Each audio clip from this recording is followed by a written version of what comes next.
I'm Tom Baker, this is Chasing Cars, and today I'm having an early Australian drive in the new Nissan 370Z NISMO. The 370Z might be approaching a decade in age, but you know what, I actually think it's aging very gracefully, especially outside, as these distinctive fastback lines really suit this rear drive two-door coupe.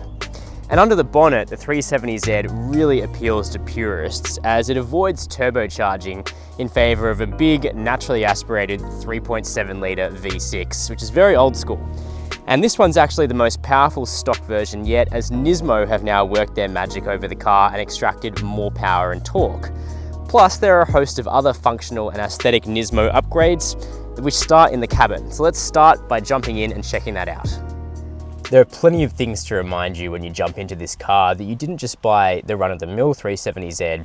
Instead, there are Nismo touches all around the place. And they start with these really nice, comfortable, supportive red and black Alcantara and leather sports seats. And they do a great job of holding you in the corners. They might not be electrically adjustable, but the driver does get 8-way manual adjustment, which is great because it means you can get your bum really nice and close to the road, get your knees elevated a bit into a great driving position. This Alcantara steering wheel feels great, still looks pretty good too, but I just wish that it adjusted for reach as well as for rake, and then this car would seat you almost perfectly. Looking further afield, it's obvious that this dashboard is a bit of a weak spot for the 370Z, but for a 9-year-old design, it actually doesn't look too bad. The 7-inch colour touchscreen is relatively high resolution, and although there are plenty of buttons, they're easy to understand and they're well labelled as well. And you get an 8-speaker Bose stereo in this car, which sounds good. Material-wise, the 370Z doesn't have any real issues. There's a nice soft touch dashboard, the door tops are soft, and you even get Alcantara down here where your leg comes to rest, which means that driving this car over longer distances isn't actually that uncomfortable. However, for any two-door sports car, practicality is often an issue. A single cup holder and very small storage spaces around this cabin mean that obviously the 370Z is a little bit compromised in that regard.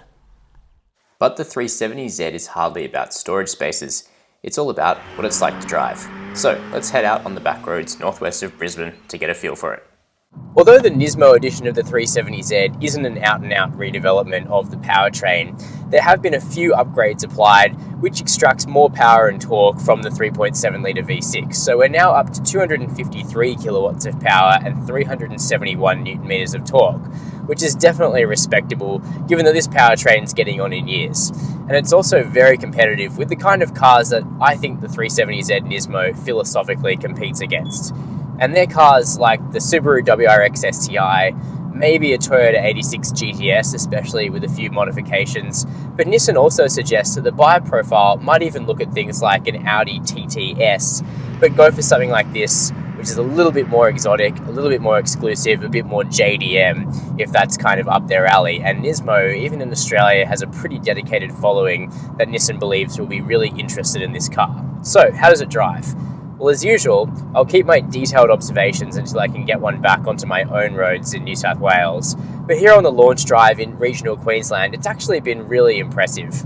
The engine has a lot to give. It sounds really great, really sonorous, particularly because it's still a nice, naturally aspirated V6. And winding it right out is very rewarding.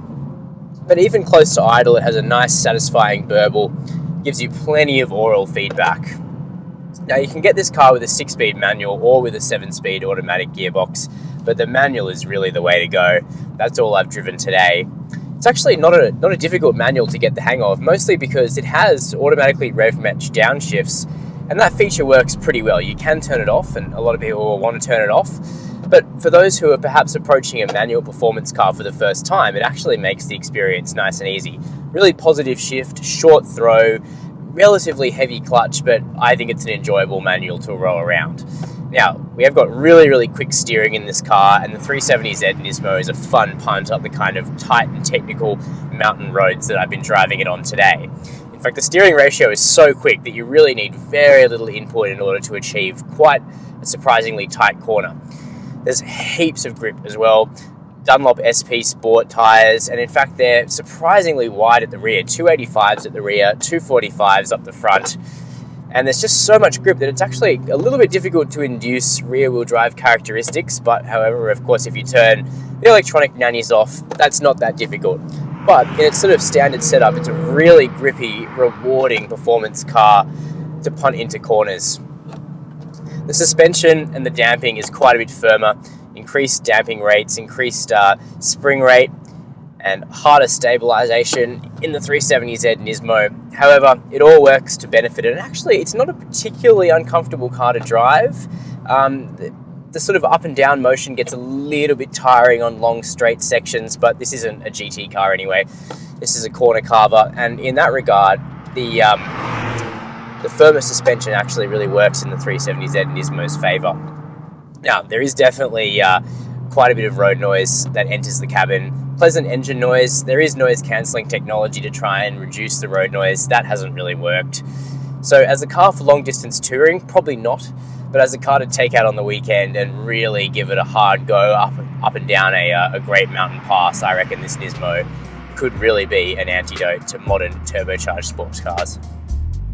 So those are my first impressions of the Nissan 370Z NISMO. To be honest, the 370Z was never my favourite Japanese sports car, but that's because it never felt focused enough in stock form to justify the relatively high price tag.